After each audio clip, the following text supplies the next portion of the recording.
Benjamin Fong is a professor at Arizona State University and author of Quick Fixes, Drugs in America from Prohibition to the 21st Century Binge, a book that seeks to explain the socio-historical roots of our chemical dependencies.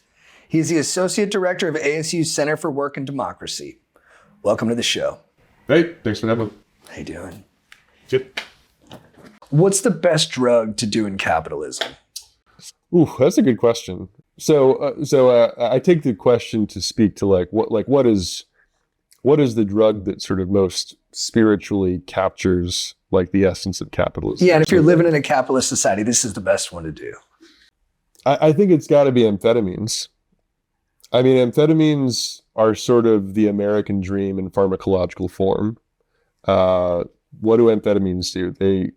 They make us peppy. They elevate our mood. They make us thin. And they make us smarter and more physically capable. It's basically the American dream in pill form. And so even, though there was this big crackdown on amphetamines after the Controlled Substances Act in 1970, it wasn't very long before people were like, actually, this thing's pretty good for us. And you could think of the expansion of the ADHD diagnosis as a reclamation of amphetamines in the post-war era. So based off that thinking, do you think you could recontextualize my addiction to Adderall as patriotic? There's probably something there. I knew I loved this country. I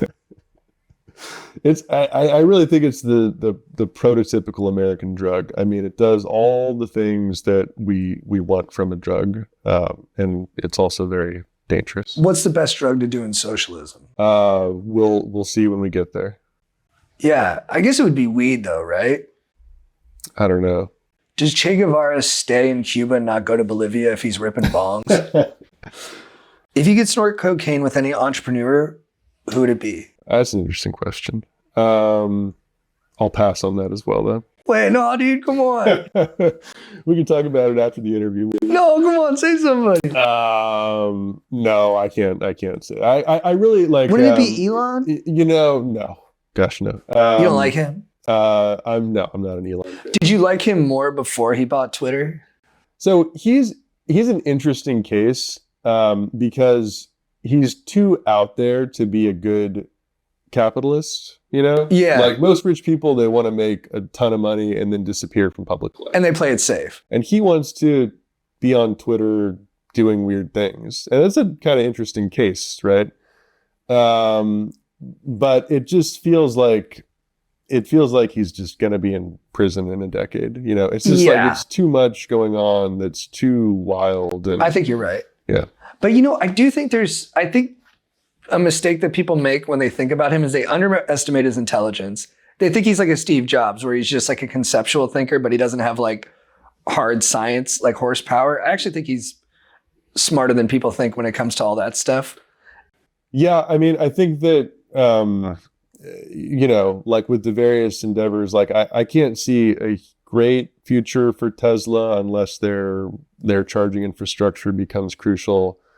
SpaceX really seems to be blowing up right now. Like they're sending the vast majority of things into space right now. Yeah, they like kind of solely revitalized our space program. I mean, they're putting a lot of space infrastructure in place. And like reusable rockets that can like land themselves. Yeah. I don't think he gets enough credit for that stuff. Yeah, I mean, but then there's not that the he doesn't have a side where he team was basically forced to buy Twitter by court order. Well, that's when I think he went too far. Like he should not be in charge of like a marketplace of ideas. Like that is not a good place. If it's like hardware stuff, I think he's actually pretty been a boon to society. But what made you interested in writing about drugs? Anecdotally, it felt like a lot of people I knew were using psychoactive drugs more than ever, more than previously. I'd say part of that is that mental illness has been destigmatized in various ways, such that people feel more open about talking about not only their diagnoses, but the drugs that they're taking as well, oftentimes very powerful psychoactive medications. That's one part. It feels like also recreationally, people are using drugs more and more. So obviously cannabis is legal in most states at this point. And it's not just a youth phenomenon anymore. People across the age ranges are using cannabis People are experimenting with psychedelics. In the last couple of years, people in the professional classes, like doctors and lawyers and stuff, like have offered me mushrooms. And I just feel like that wouldn't have happened in previous decades. Is that statistically supported? So I wanted to look into it and figure that out. I was like, well, is this just me or is this true across the United States? And it's definitely true across the United States. So Americans are 4, maybe 5% of the world's population. We take 80% of the world's opioids. We take about 80% of the world's amphetamines, like ADHD medications. I mean, it's world historical. No one's done it better than Americans in terms of just volume of drug consumption. It's nowhere close. Like, no society has been as drugged and blitzed as we are. That's right. We're still doing pretty good. Yeah, the cracks are showing. We just need one good seamstress and we'll be okay. Yeah, I don't know if anything's stitching this thing back together. But don't get like that. It's pretty. I don't like when smart people get doomerist on me. I do think that. So in the book that I wrote about drugs called Quick Fixes, and I mean that in terms of both drug policy, which I think of in terms of a bunch of quick fixes, but also in terms of drug consumption. It's a quick fix. It's a way out of our problems. It's like very immediate. I do think that longer fixes are possible, though. They're not easy. It's like psychoanalysis. It's not an easy thing to do, but they're out there and it's possible. And hopefully we'll walk that road, but we'll see. Thank you. What do you think about the FDA? I think that the FDA, it's good that we have an FDA. Food and drug products should be regulated. Yeah, you're good. I think that at a macro level, though, the bigger concern is the organizational divide between the FDA and the DEA, the Drug Enforcement Administration, where any drugs targeted by the DEA are considered bad and dangerous and having no medical use and part of the sort of romance of illicit drugs in America. And then anything approved by the FDA is safe and legal and good for us. I think that that's a really harmful organizational divide because it just doesn't make sense of how drugs actually work. So just to take one example, Adderall, which is a common ADHD medication, it contains amphetamine, racemic amphetamine. It's not that different from methamphetamine chemically. In fact, methamphetamine hydrochloride has been used interchangeably with amphetamine historically, like as a medication. And yet, because one is governed by the DEA and one by the FDA, we tend to think of these drugs in radically different fashions. But they're actually not, and we shouldn't have these strict divides how we think about drugs. Which is kind of the last point of your book, is that the difference between licit drugs and illicit drugs is class distinction. Yes. So again, I think people think that drugs are illegal because they're dangerous and bad, and drugs are legal because they're at least relatively safe. I'm not sure anyone actually believes that, but that's the official mythology. That's right? At least what they were telling us for a long time. Right, exactly. But it feels like people are getting wise to it. Yeah, I think so. But I think historically what's undergirded that basic schizoid distinction is who's taking the drugs. And traditionally, if it's some racially marginalized or socially excluded group of people that are taking the drugs, it's that much easier to see it as a bad thing. It's like cocaine and crack sentencing. Cocaine and crack is like the perfect example of that. Where you can't even believe it. You're just like, dude, I can't believe they did that. It's so obvious. Yeah, I mean, I think that, at this point, most people know that crack and cocaine are chemically very similar drugs. It's just, you can't smoke powdered cocaine. It just incinerates. And so by mixing it with baking soda, it forms a form of rock cocaine. But it's essentially the same drug, admittedly, with a much more sort of powerful route of administration. The lungs are a very inviting route of administration. There's lots of little things in there that are going to soak up the drug. Your nasal passage, it's actually not very efficient. You're making crack sound very appealing. I mean, it's got a lot of space to work in there, and it hits really quickly as a result. So would you say because of that, black people have better taste than white people? I'm not going to answer that question. Your chapter about cigarettes quotes John Paul Sartre on the symbolism of smoking tobacco. What do you think John Paul Sartre would think about vaping? So part of what Sartre found interesting about smoking is that it created a kind of interchange with the world that, when you take a smoking break, it's a kind of pause in the day. You're allowed some time away to think. It's a moment for yourself. It's a moment for yourself. To quote my boy Grady. There's a way in which, some rhythm to the day is established through cigarettes. He also thought that there was something about the specific burning effect, the destructive effect of cigarettes that spoke to us as well, that we like destroying something on a regular basis. And that was part of establishing the rhythm, the destruction. I'm guessing he would say that vaping is not as satisfying. But I think he would say that actually vaping is burning the computer chips that run our life. I mean, it certainly fits the age much better than smoking. Right, yeah. To have this electronic device in your hand. But it's and it goes away from like burning the trees down to like burning the modem down. Yeah, it's stretched, but I see where you're going. There's something there. I mean, it definitely speaks to the present moment. It's creating a whole bunch of electronic trash rather than putting tar in our lungs. What do you think Sartre would say about booty bumping? I don't know what that is. That's a squirting water mixed with cocaine or meth into your asshole. Water mixed, a stimulant. Right? Yeah.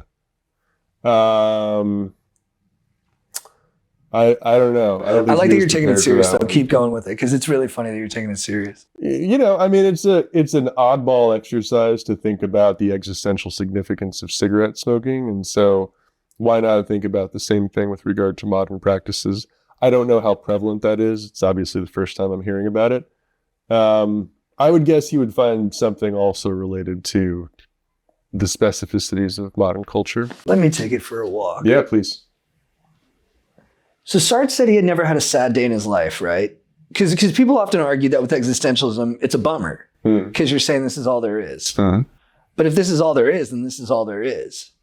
So what could be more peak, this is all there is, than squirting coke into your booty hole? Yeah. Which is throwing a lot of I don't give an F to what society tells us to do. So interestingly enough, this calls back to the first instances of cocaine usage in the United States. Actually, no, sorry, this was in Europe. Sigmund Freud famously popularized cocaine, or did a small part in popularizing cocaine along with other people. But one of the first users of it became somewhat obsessed with it, as many people do. And he, by his own record, injected it into his penis and his anus. Holy crap. In the late 19th century. History repeats itself. Yep. Does that make you think we're in a simulation? No. I think it makes me believe that people like cocaine. So what's better for art, cocaine or marijuana? Weed, long term. Yeah. It's more sustainable. Cocaine, higher highs. Well, if we're talking about art, then it's got to be cocaine, right? Yeah. Because like Fleetwood Mac, it's like the greatest album of all time. It's all on coke. But you're not going to do that for more than a couple of years. Right. And then I look at... But that's what you want from art. You don't need it to be sustained. You need it to burn be great bright in the moment. Yeah. And then like 80s film, I think is actually pretty underrated. When you look back on it, the wild detours that some of the narratives took would not be possible without cocaine amplifying your thinking. It's true. Yeah, I think you decided it. I think it might be cocaine. Like Lethal Weapon. Yeah, incredible. You can't write that sober. I mean, it's interesting. Cocaine is typically classified in sort of more scientific treatments of drugs as a stimulant alongside amphetamines and caffeine and whatnot. It's interesting that culturally it has such a different connotation. Yeah. But it's not, well, I guess it is like a kind of workhorse drug in a way, but it doesn't have those same like, this is going to make me more efficient at work kind of connotations, or this is going to help me study for a test. It has the party connotations despite the fact that it's a stimulant. Right. That is funny. I guess that's why I always liked Adderall too, because it was both for me.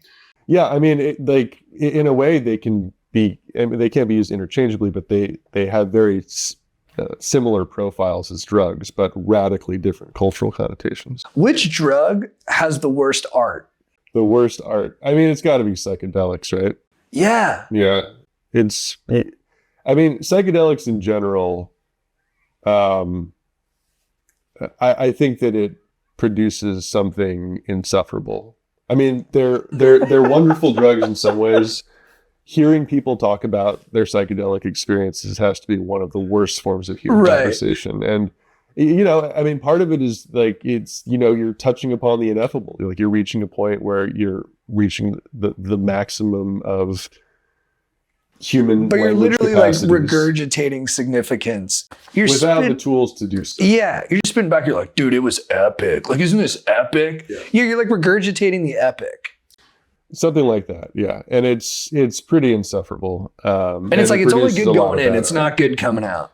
Yeah, I mean, it's a great, you know, the experience itself can be beneficial for a lot of people. It can be really bad for a lot of people, but the art that it produces, I would say, is not great. Why did you choose religion for your PhD? You know, my subfield was philosophy of religion. I was always interested in philosophy, but I was not interested in the analytic philosophy that's taught in most philosophy departments in the United States. I liked reading Freud, Nietzsche, Marx, Durkheim, people who all talked about religion and who were philosophers in their own right, but who aren't taught in philosophy departments as much. Do you agree with Marx's idea that religion is opium for the masses? Amongst other things, sure. I think it's a little bit reductive, but I think amongst other things, yeah. Yeah, religion can rip. Yeah, I don't know what you mean by that. Like if there was a version of it that wasn't exclusionary, I'd be on board. Yeah, I'd have to think about that. I mean, I think that the thing that I appreciate most about religion is captured in communal rituals where people get together and create meaning together.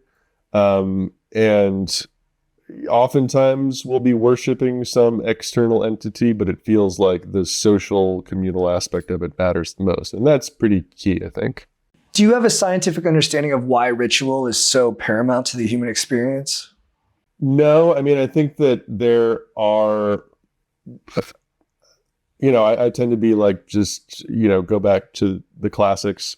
There's something scary and intimidating and overwhelming about social life. And it needs to be instituted in such a way that's metabolizable by human beings. I think ritual provides us that. It provides us a way to be together in a more orderly fashion than would otherwise be. That's beautifully said. Thanks. Like we wouldn't feel safe if there wasn't a kind of agenda for how we were going to hang. Yeah. Like social life can be terrifying. Human beings left unscripted in large groups can do pretty wild things. And that's like one of your big hypotheses, it seems, for how you observe human life. It's just that we need these things in place to keep us from being anxious or paranoid when we're all hanging out. Yeah, I guess you could say that I'm broadly interested in coping strategies, the ways in which we get by in the world. It's not an easy thing to do. Religion, drugs, they both help out with that. Yeah. Why is the word coping a pejorative? I don't think about it that way. I think, but people do. You don't. That's why I'm curious to talk to you about it. That's actually a new cultural phenomenon. So I hear young people talking about cope as if it's a bad thing. It's like, if you're coping well with your environment, you're doing pretty well in life. There was a director I liked who was big on therapy. And he was like, people say I'm coping with therapy, but look at how well I'm coping. My life's awesome. That's great. Yeah. No, coping is a good thing to have in your life, I think. Now, I'm not going to say who that director was, because even though his body of work is phenomenal, his personal life is completely... He hasn't coped. Immoral. Yeah. So what was he talking about in therapy the whole time? That's my thing about therapy that always bumps me. Is like, you'll have a friend who's like, oh, dude, Tammy found out I was cheating on her. I'm like, you go to therapy once a week. I'm like, do you talk to your therapist about cheating? And they're like, yeah, I brought it up a couple of times and we just moved on. Yeah, I mean, I don't understand therapy culture these days. I studied psychoanalysis and studied with some psychoanalysts and that method, but it seems like there's just such a wide range of methods being employed today, by a wide range of media as well. It seems like online therapy is more and more a thing that I don't know what unites it as a field anymore. It seems pretty inconsistent. So before Quick Fixes, your book, you wrote Death and Mastery, Psychoanalytic Drive, and the Subject of Late Capitalism. Can you explain the argument you made in that book? So after the First World War, Sigmund Freud proposed an idea about human beings, which is that we are governed most primordially by a death drive, a drive towards non-existence. And he linked that to human aggression in a way, it's sort of turning the death drive outwards. But I sort of felt that people hadn't properly contextualized what he was trying to say there. You know, it's really easy to relate the theory of the death drive to historical circumstances. He had just lost a child. The First World War had just passed, right? There was death all around him. So it's really easy to say, oh, that's why he came up with it. I don't think that's the case. I think that it was the mature fruit of an evolving psychoanalytic theory over time, that he was trying to make sense of why human beings don't want to be themselves in some fundamental way, why we're always seeking outside of ourselves and find our own egos to be constraining, that that we want experiences outside of ourselves. We want that. We don't want to be just master of our own domain. We want to be embedded in the universe. And I think that there's something about the way in which we develop into adults that can be really isolating, that we become a little bit less honest with the people around us. Like we become a little bit more guarded. We become a little bit more anxious in interactions. The fluidity and intelligence of childhood is kind of lost over time. And I think that part of what psychoanalysis means is recovering that while still keeping the sort of more mature parts of the ego as well. It's hard. Yeah. Could you and me get totally unguarded right now? Probably not. Because of you or because of me? Because of the cameras? So you think no matter what, it would be performative? Oh, I think that I'm too old to be unguarded at this point. I kind of crave being unguarded. I have like an exhibitionist streak in me, both figurative and literal. Mm-hmm. So I'd like to get there. Yeah, I mean, I think that's... With you. With me? Well, it's not going to happen for various reasons. But I think that's sort of You know what that was? What was it? Strong boundaries. That was solid. Oh, thanks. Actually, I feel closer to you because you didn't let me in right there. You know, I've worked my whole life to reach that point where I have those strong boundaries. You did good work, thanks. That was sick. Yeah, because what are you going to do? Let me be like invasive like that? That'd be crazy. That would be crazy, yeah. Do you believe in God? I'm going to say no. Do you have any conception of like a superseding benevolent force? I'm going to say no. Have you ever had a mystical experience? Yes, but I probably don't. I'm not going to talk about it. Were you on mushrooms? I'll pass. Acid? I'll pass on that one. Well, we know it wasn't like PCP. It was. I think that the range of human experience has yet to be plumbed methodically. Just today, the day that we're filming this, which is Friday, August 9th. The Food and Drug Administration rejected an application for MDMA-assisted therapy. This is a big deal. So it's a decade plus in the making that Lykos Therapeutics, which is the company that submitted the application, they've been running clinical trials on their own version of MDMA-assisted therapy. So using MDMA, also known as Molly or ecstasy, to assist people suffering from PTSD. The trials are very promising. In their estimation, this was a clear win. There haven't been novel therapies developed for PTSD in 2 decades, so this was going to be a big breakthrough. In June, there was an advisory panel convened by the FDA that had a pretty negative judgment of their clinical trials. And so they didn't exactly say that MDMA won't help people with PTSD, but they did very negatively judge the trials that Lykos ran to prove the efficacy and safety of MDMA. They cited a number of different concerns. And so, most people thought that it was going to be rejected, but it's still something of a surprise. We're in a time of great enthusiasm for psychedelics. We're part of a so-called psychedelic renaissance. And I think that a lot of people thought, look, like there's a mental health crisis in America. We need new kinds of therapies and new kinds of drugs to help with that. This was going to be a sort of trailblazing effort to address the mental health crisis. And it sort of fell apart. And so I think Lykos goes back to the drawing board, but there are a number of other companies seeking FDA approval for their own psychedelic formulations. And so what was the FDA's problem with their clinical trials? There are a lot of things. So anytime you test a psychoactive drug, there's expectancy bias, right?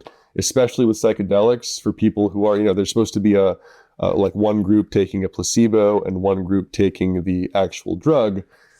In the case of, any psychotropic medication, but psychedelics in particular, it's really difficult to know that, if you're not taking a psychedelic, then you're not taking a psychedelic, right? Like people will actively know, and that will bias the results of the study. So there's various ways in which to compensate for this, to include like an active placebo or, various other things. That was one thing. So they said that it was functionally unblinded, which is to say that people knew that they were on the drug when they're not supposed to know. And how did the FDA know that? Because they have done Molly in their personal time? I mean, it's a long-standing concern with any psychoactive drug. And, to their credit, like, so the one psychedelic, I think that's been approved by the FDA is ketamine. And in ketamine trials, they did include an active placebo. So some antidepressant drugs were mixed in with the placebo to give it some psychoactive properties so that people weren't totally sure that they were not on ketamine. Right. Yeah. Interesting. So there's lots of other concerns that were raised. I mean, there were ethical concerns with reporting around abuse allegations in the actual trials. The therapy part of MDMA-assisted therapy was questioned. It's a really difficult thing because most psychedelic enthusiasts think that it's best paired with some kind of facilitation or guidance or therapy. But the FDA doesn't judge therapies, they judge drugs. And so they were in this awkward position of having to judge something that they're not typically accustomed to judge. Are you pro-psychedelic treatment for therapeutic issues? I think that there's a lot of evidence that psychedelics are... for mental health issues? Well, let me say this. I think that in the coming decade, a lot of the drugs that are currently prescribed for depression, anxiety, various forms of everyday suffering that Americans experience, I think a lot of those will be replaced by psychedelics. I think that they are just better for the things that ail us. Your book is fairly critical of the 60s counterculture. What do you think they got wrong? I think that there's a lot of ways in which the 1960s produced a kind of simulacrum of left politics that we're still suffering from today. That's very interesting.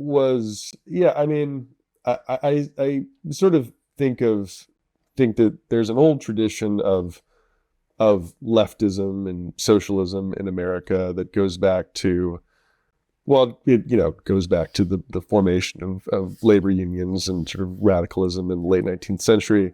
But which was very straightforward. It was about building mass organs for the working class, both unions and parties. And that vision, I would say, got pretty, it became about being open-minded, but 60s. In no way was it about really combating the ill effects of capitalism. It became open-minded, but it also, I would say, became confused in various ways. You have this experience where you'll meet someone and they'll identify as a liberal and they'll be outspoken about how conservatives are terrible. But then the more you get to know them, you realize they have the same beliefs as a conservative person. Well, with liberals in particular, yeah. Yeah, I have that all the time where Yeah. someone's like, dude, I'm super liberal. And Yeah. then they'll send me some articles on like rent control. I'm like, Well, all politics in America is filtered through the divide between the Democrats and the Republicans. And that's increasingly just a bad way in which to see the political spectrum in America. yeah, so that leads to my next question. What mistakes are being made by today's progressive movements? With regard to drug policy in particular? Sure. There's a real drug decriminalization and harm reduction are really in vogue. I think that there are a lot of good ideas there.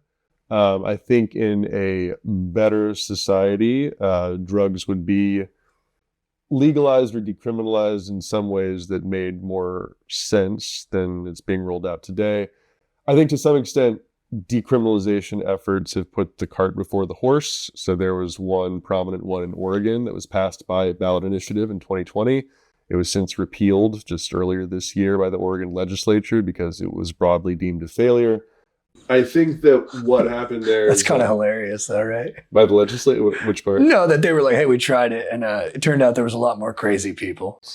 Yeah, I mean, I think that... Not to be glib, but No, I guess my comedic mind is like, there is something funny about like, yeah, of course that's what happened. It's like Deep Blue Sea where they're like, we made the shark's brains bigger. As a side effect, they got smarter. I think even a lot of advocates realize that it's, I mean, it would be funny if it wasn't so tragic in a way. Yeah, sorry.